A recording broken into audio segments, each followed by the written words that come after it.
membuat soal-soal masalah-masalah yang punya implikasi terhadap pasar. Jadi proses politik harus ramah terhadap pasar. Dia harus ngerti pasar. Kalau tidak ngerti pasar, maka jangan merusak. Itu merusak tatanan. Jadi tatanan pasar dan tatanan politik harus match. Kayak stasiun dengan radio itu harus match. Kalau nggak match, maka PAN menyetujui Agus Martowardoyo.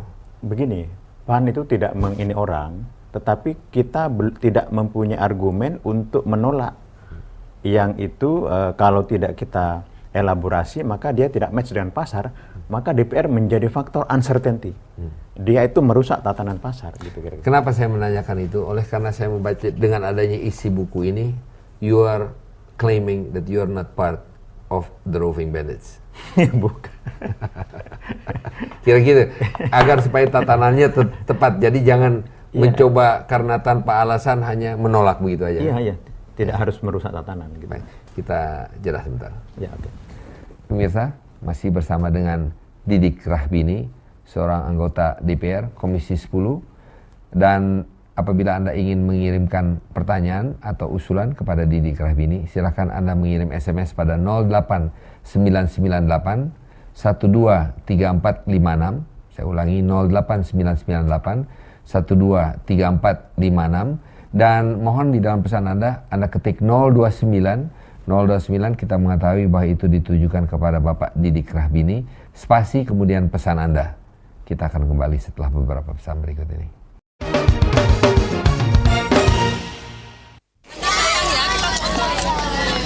Ayo rapat semua.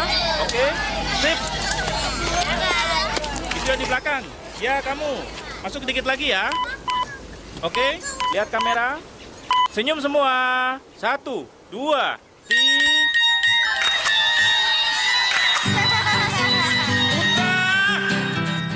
Main SMS bersama Tri gratis. Mau? Tri, jaringan GSM-mu. Professional Youngster adalah program talk show interaktif dengan para profesional muda, inovasi, karya cipta, dan usaha dalam mengembangkan bisnis dan self-entrepreneur. Berbagi kisah serta visi bersama saya, Filda Yusgantoro, hanya di QTV. Salam profesional.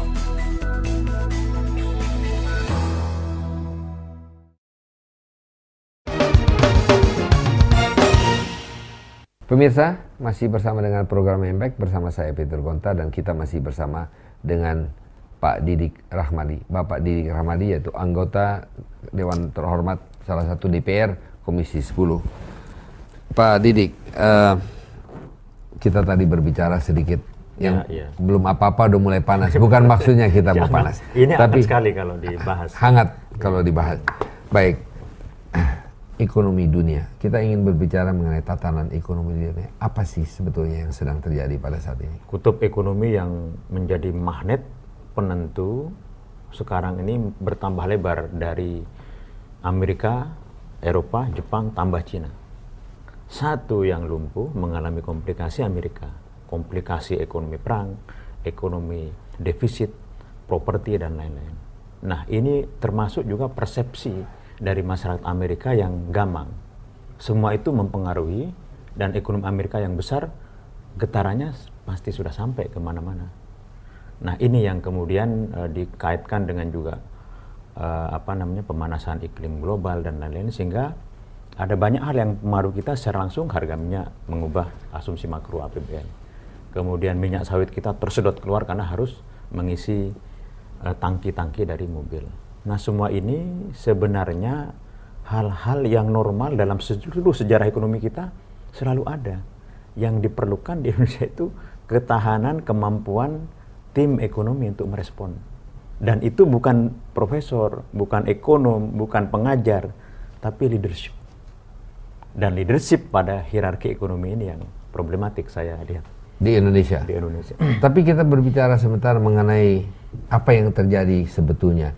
Apa problem utama daripada resesi? Kalau boleh dikatakan kita sekarang resesi, depresi. Kalau kita dulu mengalami the Great Depression, sekarang kita orang mengatakan we are facing a great recession. Okay? Resesi ekonomi yang nantinya akan berakibat depresi ekonomi. Amerika pada saat ini, apa yang sebetulnya menjadi ujung pangkal daripada apa yang terjadi di dunia, kecuali ya Cina itu tadi, apa yang terjadi dengan Cina? Kenapa Cina? Nah, begini, Great Depression di waktu yang lalu itu beda dengan sekarang. Sekarang kaki ekonomi ini sudah mulai banyak, tidak hanya Amerika. Walaupun Amerika resesi, memang sebagian dari anggota badan kalau global itu ada yang lumpuh, tetapi Cina masih mempunyai satu penentu faktor positif dalam ekonomi global, termasuk juga India. Sehingga kalau termasuk India ya. Sehingga kalau mantan presiden gubernur Bank Sentral Amerika mengatakan ini resesi yang terburuk sejak Perang Dunia. Tapi kalau saya lihat konteksnya itu kan tentu beda dengan Great Depression di waktu yang lalu. Tapi Amerika memang mau dikatakan hopeless atau mau dikatakan berat, itu sudah banyak analisis di media maupun para ahli melihat ekonomi Amerika yang sebenarnya defisitnya sudah lama. Itu problem. Sehingga dia itu sangat reaktif. Mau privatisasi pelabuhannya, mau diambil Timur Tengah, dia gamang. Ya enggak, mau milih presiden yang tahu ekonomi juga gamang. Nah, sehingga sekarang relatif Amerika yang punya problematika cukup banyak. Eropa kita lihat dari segi nilai mata uangnya kan cukup kuat. Sehingga sekarang perhatian orang kepada Amerika, dan tentu saja pergeseran yang harus dilakukan Indonesia menoleh ke tempat-tempat lain supaya link dan network ekonominya itu berubah dan tidak terpengaruh banyak gitu. Itu yang kita lihat sebenarnya dari keadaan yang ada. Ada yang mengatakan bahwa resesi sekarang sebetulnya yang mengakibatkan adalah justru Cina dan India. Mengapa?